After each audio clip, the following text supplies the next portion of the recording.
Now, what might be the most lopsided matchup in the history of the college football playoff first round, but was it lopsided when David took his slingshot and sunk a rock into Goliath's forehead? Was it lopsided when Rocky knocked out Apollo at the end of Rocky 2? Was it lopsided when Danny O'Shea's Little Giants beat Kevin O'Shea's Pee Wee Football Cowboys? Yes, and if there's anything we learned from that last example, based on the halftime speech delivered by Danny O'Shea, we know all it takes is one time. One time. They might play 100. This team might win 99, but all it takes is one time. The number 5 Oregon Ducks host the number 12 James Madison Dukes. That'll be at Autzen Stadium. This will be December 20th in prime time. Look, first ever college football playoff contest there in Eugene. This is an amazing. It's like a narrative out of a movie. Oregon is the Death Star, speed, depth, power 4, firepower. James Madison is this upstart Rebel Alliance, the Sun Belt champion, but they're built on defensive suffocation, controlling time of possession, and the odds makers really like the Ducks here. Understandably so. So let's try to figure out a strategy that James Madison can use to potentially make this kind of an intriguing game. We will start with the Ducks. Oregon's offense isn't just good, but it's balanced. It's surgical. They can beat you with speed. They can beat you with power. They score 37 points a game. That's top 10. And Dante Moore, it starts and ends with him. I mean, he has had a phenomenal season. I think he's playing as well as he's played all season right now. Of course, he came to Oregon with 5-star potential, but I do think that he's a guy that has played well above what was expected of him coming into the season. Over 72% completion, unbelievable efficiency, 2,700 yards, 24 touchdowns. The most critical stat, though, is the ball security. He has just 6 interceptions this season, which is a big stride from where he was at UCLA, where he had 9 interceptions on 100 less attempts. So he's learned how to protect the football, and that to me is very, very important. It's surgical precision when you watch this young man. Just elite accuracy, minimizing mistakes. He's especially good off play action. He's incredible down the field. He completes 50% of his throws that travel 20-plus yards downfield. That's number 1 in the FBS. He's also been sacked just 12 times, which brings us to Oregon's best weapon. And to me, I think it's their ability to run the football. Their offensive line is outstanding. They don't give up pressure. Their top 7 group as far as pressure given up. They are kind of the foundation that allows Dante Moore to operate with a lot of comfort. And they do an amazing job for their running backs. And their running backs are ridiculous. I mean, this is a devastating committee of running backs. This is not a stable of backs. This is like a conveyor belt. When one gets tired, they swap in the next one, and the defense won't even notice that the serial number changed. I mean, the production is just always the same. You have the veteran consistency of Noah Whittington. You have the true freshman star in Jordan Davison. De'Aaron Hill has amazing speed. So this is power forward depth. When one guy goes down, the next freshman is already punching the ball into the end zone. And their rushing attack is in the top 14 nationally. It might be tested. More on that here in just a bit. But before we get to that, let's talk about their wideouts. I think it's a good group to work with. It started, at least beginning of the year, DeCorian Moore and Gary Bryant Jr. Now, there's strong potential for both these guys to potentially be back for the first round matchup. That'd be huge. These guys have been banged up down the stretch. They've been able to kind of weather the injuries, though, because of the emergence of Malik Benson, who stepped right up in their absence and now leads the team in receiving, and Kenyon Sadiq, who I think is the toughest matchup in all of college football from a tight end standpoint. They are 3rd nationally in plays of 20 yards or more with 82. This is an explosive group with elite speed. They can score on any snap. And they have the ultimate counter to the methodical style that James Madison tries to play with. So it's very, very difficult. Now we'll say this about James Madison. I think when you watch him, you're probably a little more impressed than I think the outside world realizes. They have a pretty good recipe to make a game like this very competitive. They win by taking the ball and kind of taking the fight to you. Now, in order for them to be competitive in this game, they must adopt the mentality of a swarm of hornets and not a charging bull.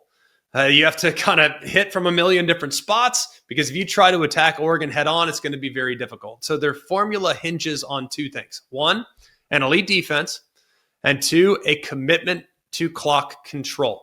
Now, James Madison's defense has metrics in the G5 that look amazing. They are legitimately elite. They are number 2 right now in the country when it comes to rush defense. They hold opponents to just 2.7 yards per carry and just 76 yards per game. So this is the pillar of their entire plan. Now, in reality, though, they've kind of only sailed in calm and very familiar waters. They haven't seen the Cat 4 storm that is coming with Oregon. So it's a different animal that they'll be facing, but their defensive line is anchored by some quality pieces. Sahir West, who, by the way, is 6'4", 270. He leads the team with 7 sacks. Now, West is their most disruptive force, and he has to have the game of his life to somehow affect Dante Moore, affect Oregon's offensive line. But the other thing about James Madison, they're not overly undersized up front. So that kind of gives them a fighting chance. They have some big bodies up there. They might be not the longest guys in the world, but they have a guy that's, 310, 301, 295, one that's 348. So they do have some size up front. The other thing they're great at is they're great on third down. They are 5th nationally in third down defense, meaning they don't often allow teams to extend drives. They're disciplined, and they very rarely make mistakes. As far as what JMU's offense is going to bring to the table, they have to be their best defense too. Their job is not to be explosive. They need to master the clock. They need to give Oregon as few possessions as possible. The good news is that's what they've done all year. They are number 2 nationally in time of possession. They average possessing the ball for 34 minutes and 5 seconds every single game. So this is the mechanism that can potentially eliminate the talent gap that exists between Oregon and JMU. Now, the way they're going to control the clock is through their star running back, Wayne Knight, who's got over 1,260 yards. He's got 9 touchdowns. He's got to be really effective, and they need to have 15-play drives that take 8 minutes off the clock. One of the question marks is their quarterback, Alonze Barnett. Now, Barnett, he has managed the offense pretty well, but there's some limitations to his game, and he had probably the worst game of the season in their only matchup against a P4 opponent, and that was Louisville. He had just 102 yards passing and 2 rushing yards when you remove the sacks, and he had 4 sacks in that game. So if Oregon can kind of force JMU off the run and in obvious passing situations, well, the Duke's ceiling through the air just isn't high enough to likely create a lot of opportunities against Oregon's secondary. So the 3 keys in this game. Question 1. Can Oregon bust through the JMU defensive front? Now, this is the ultimate test. It's power 4 talent against the G5 scheme. James Madison's been great up to this point, but if they can't somehow contain this deep rushing attack to, say, 3.5 per carry, it's going to be very tough for them to win this game. So Oregon's offensive line, they must dictate the terms of engagement. They got to find ways to sustain their 246 rushing yards a game. If they can successfully create big plays on the ground, then they'll have everything available to them. Quick passes, screens, play action, explosive plays. It could lead to a blowout if James Madison can't control the line of scrimmage to an extent. Question 2, can James Madison control the clock and shrink the game? Number 2 nationally, time of possession. Mentioned that. So their game plan isn't complicated. They want to be boring. They want to break your will. They want to be brilliant. So they're trying to win the game 9-6. Now that's where they want this thing to go. And they want the game-winning touchdown to be a 6-yard plunge that takes 12 plays and 8 minutes off the clock. Now, Iowa used a very similar plan with success in their matchup in the regular season against the Ducks.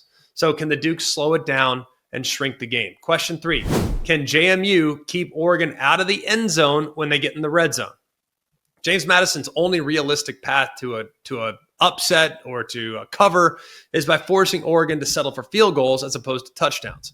And that's going to be big. Now, Oregon's overall offensive red zone touchdown percentage is pretty good. They score touchdowns on nearly 70% of their red zone penetrations. It's 30th, so it's pretty good. And we saw it completely vanish in their only loss this year. They scored 0 touchdowns on red zone penetration. So Oregon, however, at home, man, they're great at scoring. So the deafening noise and the energy of Autzen Stadium, their efficiency is much better at home. So Oregon's got to be much, much, much better. They're going to be much, much better. JMU's got to make every play. They have to make every single play. And then question 4, will the coaching exits on either side serve as a distraction? Both teams are dealing with some movement.